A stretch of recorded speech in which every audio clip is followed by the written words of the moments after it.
God bless everybody. Today it is December 15th of 2024. This will be a Middle East update. We're going to look at a number of stories in the news that reflect what is happening out here, how that actually affects that paradigm 2030 chart that I've been showing you, and how I believe Turkey is going to break out right after Trump gets into office around January 20th of 2025, and how that's going to then turn the Middle East into a nightmare. Um, Now realize that we just had the Assad regime fall. Okay, this is big. He's been there since like 1971 or something like that. And so he's been there 50 some years. And this is a huge this is huge for the Syrian people to gain their freedom back away from this tyranny. But what's going to happen is we're going to have a massive vacuum of all these different players that are going to try to take over this area in this vacuum and try to gain control. Now, this HTS group plus the Turkish-backed Free Syrian Army, which all of these guys are basically Turkish backed, as you're going to see as we go through the article. Turkey has gained a major upper hand in the Middle East by having Assad fall. One of the reasons this is because Assad had aligned with Iran and Russia. And so now what's happening, as you're going to see in these articles, Russia is literally being pushed out and Iran is being defanged, and so there really isn't a threat from Russia in this case because they're going to move out of the Middle East, and you know what, they were aligned with Assad. Assad's not there anymore. Russia really has no footing there except for one port and a air base, which I'm going to talk to you about, and so they're being pushed out. The other thing that we should be watching here as we go through these articles is how this is affecting the Kurds or the Medes, and so we're going to look at some of that also. So like I said, in about 12 days we watched literally Syria collapse, and these Turkish-backed militias basically absorb everything, to the point where they actually absorbed Damascus, the capital, really without a fight. And one of the reasons is for this is the Assad armies just basically gave up and walked away from the fight and just allowed this vacuum to happen. So let's look at some of the articles. I want to show you what I think is going to happen. We'll look at some maps. We'll look at a number of different things here and sort of get a handle on just what's going on out here and how that's going to affect us as we move into Trump's administration as well into 2025. So if you've been following this channel at all, I've always stated that Turkey's going to be the one that causes the major conflict in the Middle East, and that he's going to do an Alexander the Great movement, which is getting ready to happen in January based on history. Okay, you can go back and look at Alexander the Great through his movements. He absorbed the Middle East in approximately a year to a year and a half. We're going to see exactly almost mirroring, mimicking what Alexander the Great did in the past is getting ready to happen before our eyes as we move forward in the next year, year and a half here. And I can show you on the paradigm chart and the maps how I believe this is going to play out. Now, one thing that we should be watching is the Kurds, because they are the Medes. And so when you go into Daniel 8, through 12, you're going to see Darius the Mede mentioned quite a bit, especially in chapter 9 and 11. If you go into Haggai 1 and 2, it talks about Darius the Mede also, or Darius the Mede. And so we need to understand that the Kurds are going to be a major factor.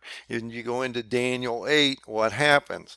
The Medes or the Kurds will collapse, align with Persia, Iran, and then what happens? Turkey comes over and smashes both these nations and absorbs them into this 10-nation caliphate that's getting ready to go against Israel, I believe, based on the Paradigm 30 chart, around February, March of 2026.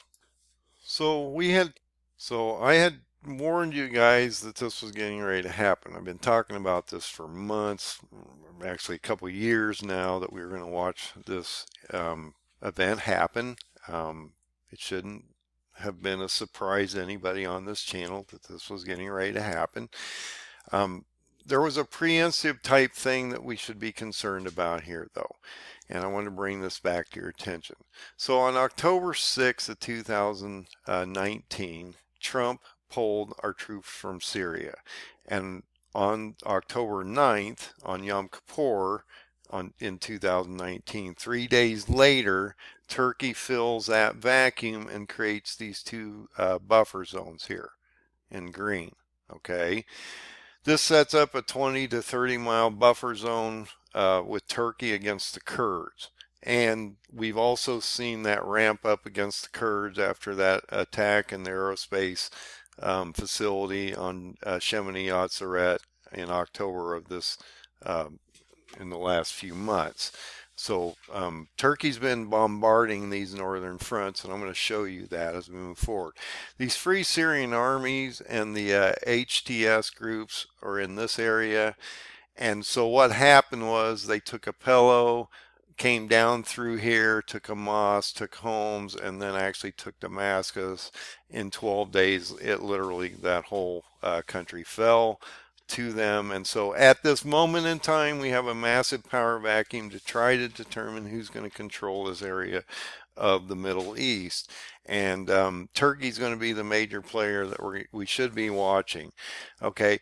The other thing that happened, though, that really should matter to us is that when this occurred, the Kurds got squeezed and are getting squeezed towards the east because they had to literally evacuate these areas and start to fall towards the east. The other thing that we should be concerned about here, and I'm going to go over some of these articles, there's two Russian facilities over here. There's a port in Tartus, and there's also an air base over in this area. And once the Russians evacuate both of them, they're pretty much done in that area, and I don't believe they'll go back because they have major problems in Ukraine that they have to worry about. Now, the one thing I would mention about that is if Russia's leaving the Middle East instead of coming into it like a lot of these prophetic teachers say, Russia's going to be a major factor, or Rosh. Why are they leaving? Because they're not going to be an effective force here, okay? It's just that simple. And so you're going to see, I think, a lot of teachers have to recant or fall away from this terrible teaching that Rosh or Russia is a major factor here. And like I've always said, if you go back and look at the older Bibles, there is no Rosh in those Bibles, and it's a misinterpretation from head chief or leader of Magog and Gog, which are both, well, Gog is the leader of Magog, which is all in Turkey. If you go back to the old biblical maps, you can see that easily. So the two key places that the Russians are dealing with right now are the Tartus naval base, which they're evacuating at this moment in time, and this Kemim, I'm probably destroying the name on this, air base, which is also getting evacuated. Once Russia loses both of these bases, or the air base and the port, they will basically be removed from this equation and won't be an effective force, and I believe that will basically kick them out completely since Assad is not in position anymore. That treaty that they had between them is broken, and Iran is Russia's not going to deal with the destruction of Iran, which is getting ready to happen, so they're just going to leave. Now, this is a fairly large blow to Russia because this was their access to the Mediterranean Sea, and so once this port and this air base are literally removed from this equation, then that removes the trade route into the Mediterranean Sea, and so Russia is sort of locked out of that area at this moment of time. Now, as I've said many times, there's a lot of Arab nations over in these areas. They're sort of like the Kurds. They just live over there, but they're a factor into these areas in multiple different countries here. And so you have literally 8 Arab countries vowing to support a peaceful transition process in Syria. What they don't realize is this vacuum of these Turkish-backed groups is going to turn into an actual invasion and occupation by Turkey itself. And what's interesting about this is if you look at the map that we have now, that it's been redistributed through these 12 days of war, look how this has changed. So now we can sort of see how this map has changed in these areas that are controlled by different areas. So see, you got the Turkish areas being controlled from the original invasion of 2019 once Trump pulled the troops.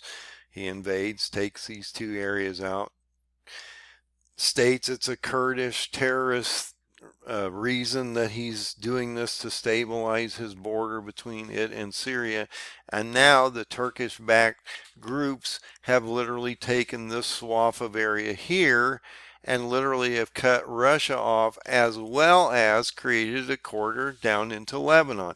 If you go into the Paradigm 30 chart, I've stated this for some time.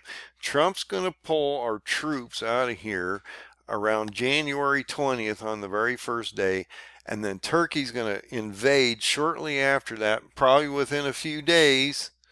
And then, not thinking this through, Trump's not going to realize that they're not going to just stabilize this area, which is what I think he and Erdogan's been talking about, because this is going to get ugly in the next 35 days before Trump actually gets into office, and we're going to see another attack probably between Israel and Iran, as well as we're watching also Israel start to literally occupy the Golan Heights. This is not going to make Turkey very happy, and he's going to come down into Syria with the intent of stabilization of this area, but with intent also to do an occupying invasion down into Lebanon, because he's going to go down into Palestine before this is over.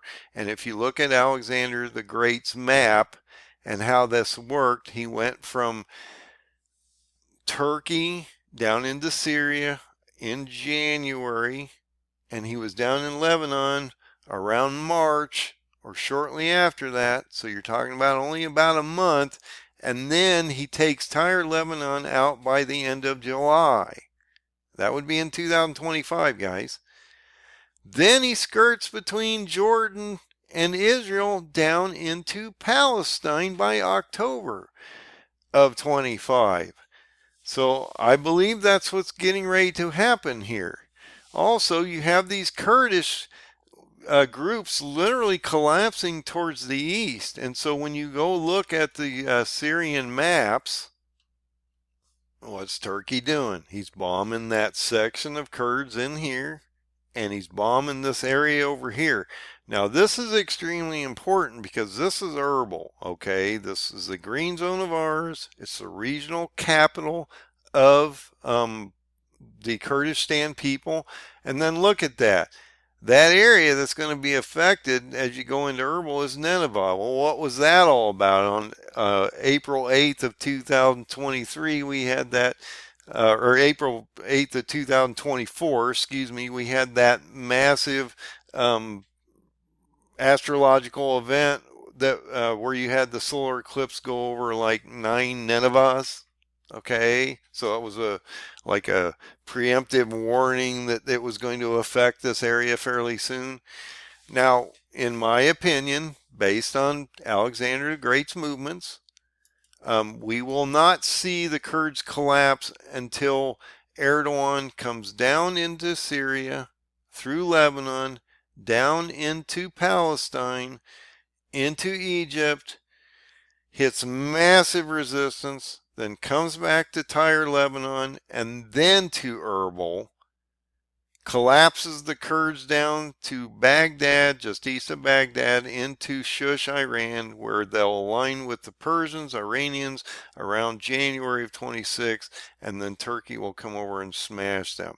Now realize Turkey's going to come over and smash them in the Battle of Gaugamela, and then once the Kurds collapse down to Baghdad into this area, they will pull over into Iran, align with Persia or Iranians, Iran itself. So the Kurds and the uh, Iranians will align. Iran's already been weakened, and in the next year or so, they will be even weakened more than they already are, and probably to the point of regime collapse. Um, Turkey would then come over, smash them. Also, if you look at Azerbaijan, which is basically controlled by Turkey because of the Armenia genocide between Azerbaijan and Armenia, this is a Turkish controlled backed area.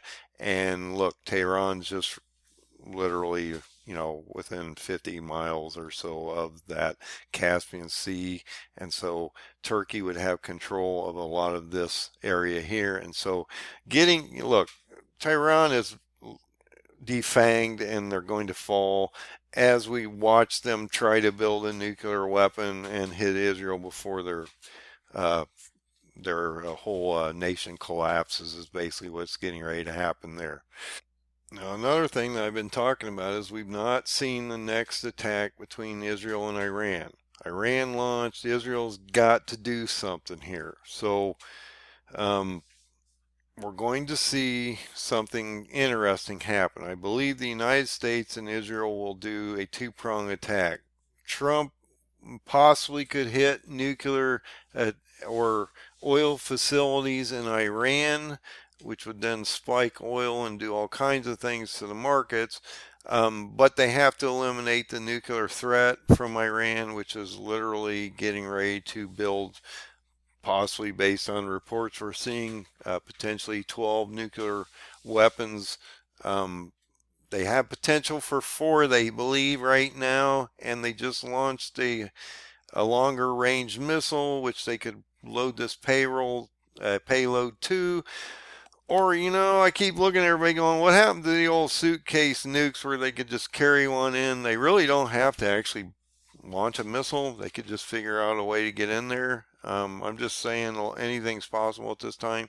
I've never bought into the nuclear destruction of Israel because it's not prophetic. So I just don't think that's going to happen. But what I am saying here is Trump is looking at possibly doing airstrikes to stop nuclear programs in Iran. Israel would be included into that. If you look at the Syrian live map on the Israeli side, we're watching them take out all the air defenses between in Syria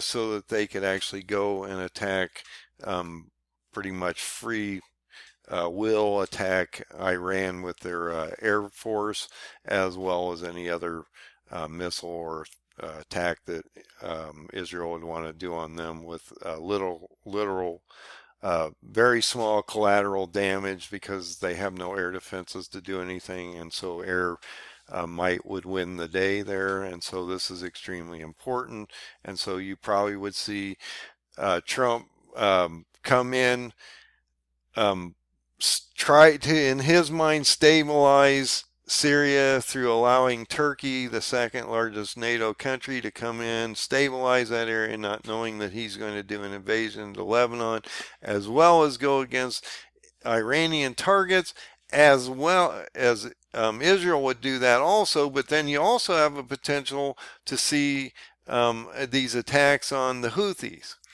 So I believe Trump and Netanyahu are talking right now because we know Joe Biden is not in this game and neither is Kamala. And so we really don't know who's running the government at this moment in time, at least whatever. Joe Biden's doing the world shuffle right now. He has no ability to understand anything. And so Israel is preparing to possibly hit, just as we're talking about hitting Iran, they're talking about hitting Yemen to eliminate some of that threat. So all this is happening approximately about the same time, and I believe this is going to break out shortly after Trump gets in the next 35 days or so. So look at the Israeli attacks, and you can sort of see they're basically creating a corridor. They would have to fly over Iraqi airspace over Nineveh, this area of Nineveh, to get to Iran, um, or however they're going to do it. But they're going to clear a way so that their aircraft aren't getting pummeled by air defenses from Syria. Also, they've attacked close to 300. Israel's attacked close to 300 targets in Syria to wipe out chemical and other facilities, missile making factories, different things like that. So this is actually much more extreme than I realized. This was on December 11th. They've hit them almost 500 times. And then if you go look at the reports coming out, Netanyahu is talking about expanding the Golan Heights area and bringing that he's creating a larger footprint, which is going to cause Erdogan all kinds of trouble, because when we looked at Erdogan, he talked about how Israel was trying to absorb all this area, and possibly once he takes over Lebanon and Palestine and all these areas, they would invade Turkey. So Turkey's extremely concerned about how this is going to play out. So I want to show you a couple pictures of Erdogan here. He's talking about the expansion of Israel into Palestine and how he's creating this buffer zone. And then I want to show you another picture which says volumes, or it should say volume. Back in 2016, on the 500-year anniversary of like the Sultan thing, we saw Erdogan literally change the maps, not only in his school books, but in general about the area of Turkey. So when you look at this map, this is the map they're using today, okay? And they're indicating that they have already absorbed sections of Syria and this area along here. Guess what? Of Mosul and all that, where he set up those 20 and 30 mile buffer zones. So and look at that, he's even looking at parts of Greece here, okay, as you move into this expansionary zone, which he said that he was going to do. So he's already starting to change his maps to reflect the areas that he's already reclaiming. So if you don't think Turkey's on a rampage to do something here in the next month or two, this is his opportunity. This has been a major open door for Erdogan to actually go down into Syria and start this rebuilding of this neo-Ottoman caliphate against the Christians and the Jews. It's just that simple. So let's go look at the chart, the Paradigm 2030 chart, and I'll sort of show you where we are in time and how this is going to sort of play out based on this inspiration God gave me on looking at past kings to future kings and how they reflect them exactly in the positions that they are in today, that they were in the past, and that if you use these date stamps at the beginning of most of the chapters or running through some of these prophetic chapters through the prophets, it literally gives you date stamps on literal things that are getting ready to happen. And I've shown you in many videos how I broke these out. They're literally based on the old kings to future kings, based on the time and position that they were in the past to future. And if you take the date stamps of, let's say, the month of this king, the day of this king, the year of this king, and this event happens on this very specific date, it gives you a literal roadmap to the end, okay? At least in my opinion. We'll see how this plays out. And this is not something that I created. This is something that I've shown you how I found. It is literally built into the book of the Bible. So he built it in there for the latter days or the end, so it can be revealed, so we have a map to the end, so we know how to get there. And we're at today, 1730 days. Okay, that 1730-day period is the time between now and the Feast of Trumpets of 2029. And let's show you that on the chart. So I recently updated this chart and this chart. The only difference between these two charts is this has some text information which gives you a little better understanding how I broke the chart out. Okay, this is just the chart itself and how it gives you the next 4.5 to 5 years into the Feast of Trumpets, or the Fall Feast of 29. When you hit that first day of the Feast of Trumpets of 29, which is September 10th of 2029, that actually is the prophetic start of the year of 2030. So as you can see, I've updated the chart to 12/8 of 24. Now the thing I wish I'd have known was on 12/12 of 24, we would see the regime of Assad had fallen, and I would have added that to this chart also. But I did add, if you go in here and actually look in this area here, let's go in here real quick and I'll show you what I'm talking about. So when you blow this up, you get into this area here, November, let's do this couple more times so you can see it better. So like I say, on November 27th of 2024, we saw the Turkish-backed Free Syrian Army and groups of the or HTS start that attack against Assad's forces. And then I didn't realize that on literally December 12th, 4 days after I did this chart, so I will update it, we saw the Assad regime fall. Then I had indicated, if you go into Alexander's maps, we would see Turkey invade approximately around January, or the end of January. I believe that he will do this right after Trump pulls our troops out in January. And I believe he'll do that probably on the very first day, because if you think about this, as we move forward in the next 35 days, it's going to get extremely hazardous to our guys, and Biden's not going to remove them. He's going to leave them over there. And so Trump's going to have a mess trying to get our guys evacuated out of there, and that's just going to create even a bigger vacuum for Turkey to fill. And so this is going to just be a nightmare over in the Middle East. And this new regime that's over there, that's taken over these areas, these Turkish-backed groups, will not be the main driving force. It will be Erdogan of Turkey himself.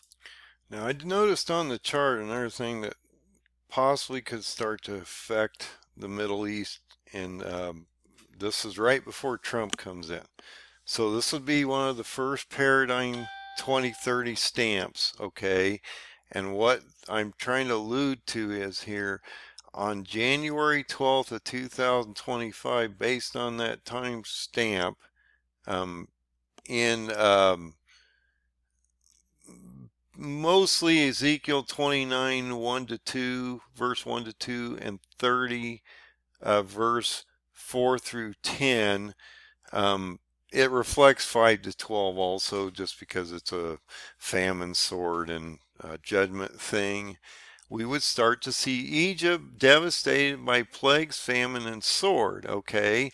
That's really interesting, because if you go to the locust watch maps, they're literally being affected right now in the Sudan, Nigeria area, okay? This breakout started around December 5th, and it's going to affect these areas down in through here. And look where Egypt is. Okay, now this may not break out because they have a dry area, but if they get rain, or a lot of rain, this could turn into a nightmare. So that would be what I'd be watching right now, is if they get a rain effect that might then allow this to exacerbate and allow these locusts to proliferate. We could potentially see Egypt under duress through locusts and the sword. Because think about this. If Egypt starts to see Turkey come down into Lebanon, my guess is they're not going to tolerate this very well because Egypt's not a friend of Turkey. And so, look, as we get into this Antichrist phase, especially, but also prior to this, you see the king of the south, which is Egypt, and the king of the north, which is Turkey, battling back and forth. That king of the north and south is an Antichrist phase, but I believe you're also going to see conflict before this between Egypt and Turkey also, especially as Turkey drives down through Lebanon, through Israel, down into Palestine and Egypt before he goes back to Tyre and Gaugamela down into to align the Kurds with Iran and then destroy them, and then back to Israel. So if we take the movements and pattern of Alexander the Great, which absorbed the Middle East in about a year, year and a half at the most, this is how this occurred. And I believe this will play out fairly similar, if not mirror it almost exactly to the dates that they happened in the past based on the paradigm chart. So Turkey would, now that he's got this area controlled between Apello and Damascus, Turkey would break out in January right after Trump leaves, come down into Syria, down into Lebanon around March, take Tyre, Lebanon out at the end of July of 2025. Once Tyre falls, he would then have to skirt around Jerusalem between Jordan through Israel down to Palestine. Okay, so Palestine would be right in here.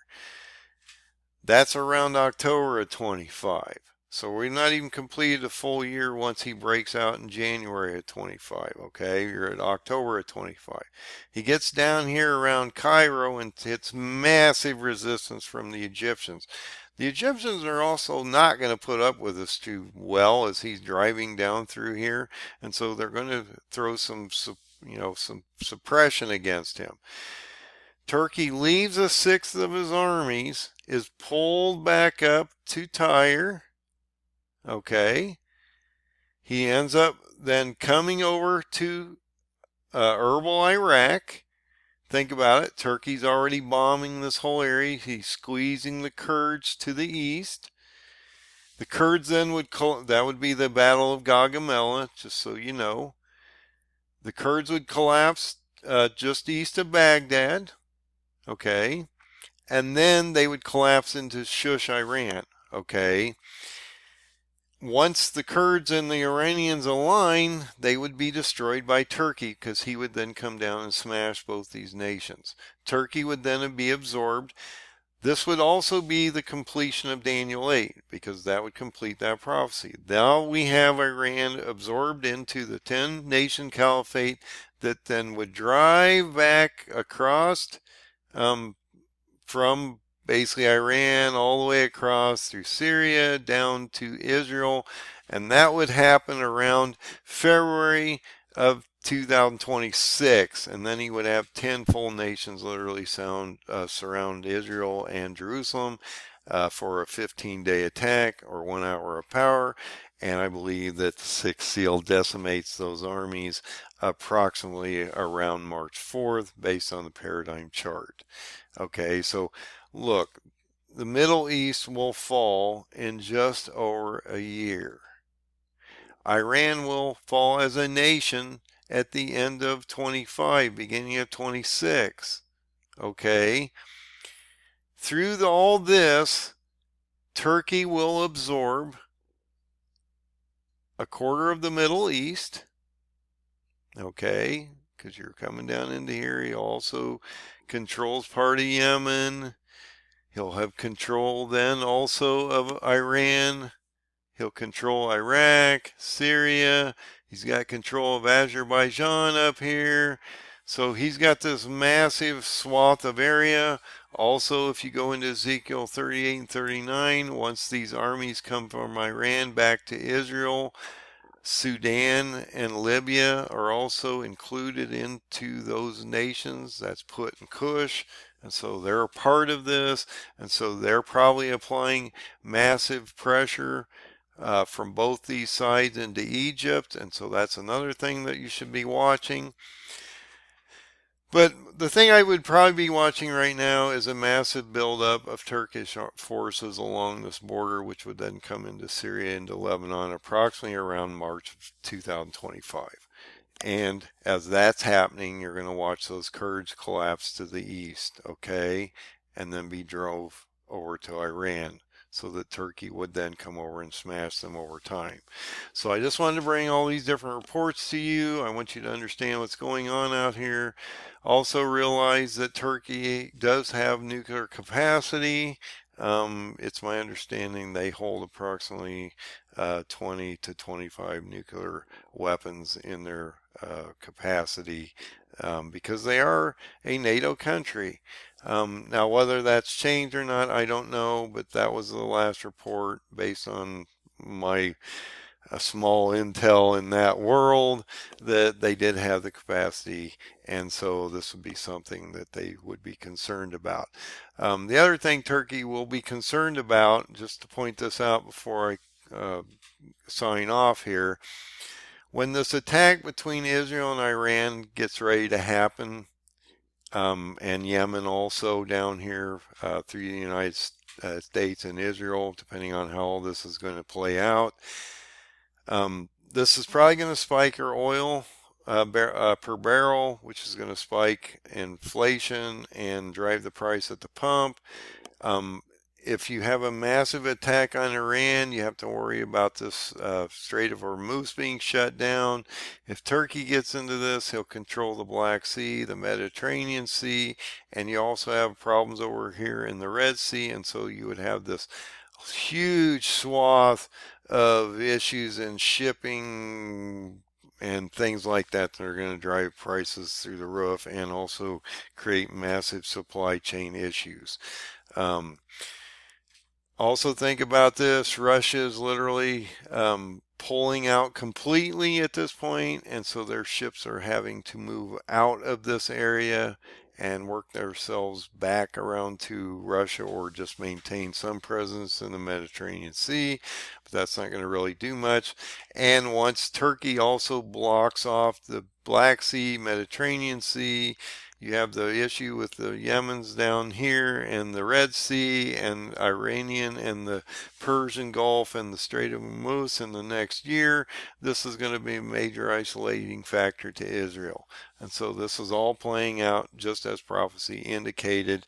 And Turkey himself, Erdogan, is, in my opinion, the white horseman that's going to bring a quarter of the world into war and die on the sixth seal as 10 nations are literally attacking this poor nation of Israel, okay? Which is about the size of New Jersey. So a couple last thoughts.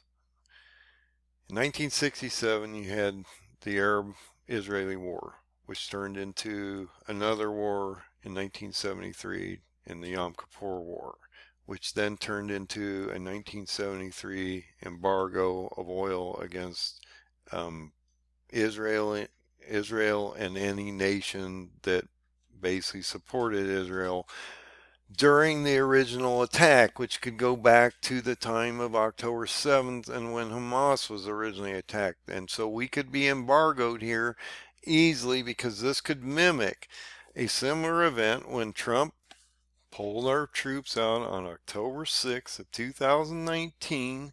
3 days later on Yom Kippur, wow, amazing how that works.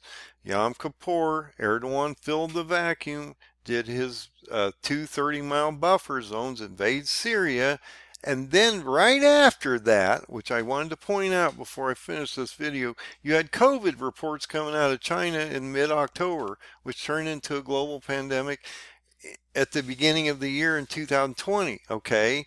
And I just talked about how we're going to see Egypt possibly under massive duress of plagues with locusts and thing and potential sword as they're getting ready to go into the end of 2025. We could also see Turkey, as he enters Syria, bring another pandemic with him.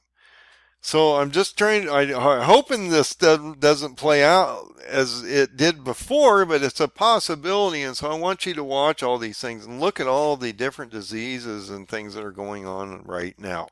Um, so I'm just warning you guys, you are here. You need to get your oil in your lamp. You're running out of time. This oil spikes, you will have hyperinflation with stagflation, and you will not be able to fill your oil lamp easily at that point. So please do what's required. Number one, get right with Jesus, find the open door, get right with Him. Um, Realize that He's the Son of God, and put oil in your lamp and get ready for the nightmare.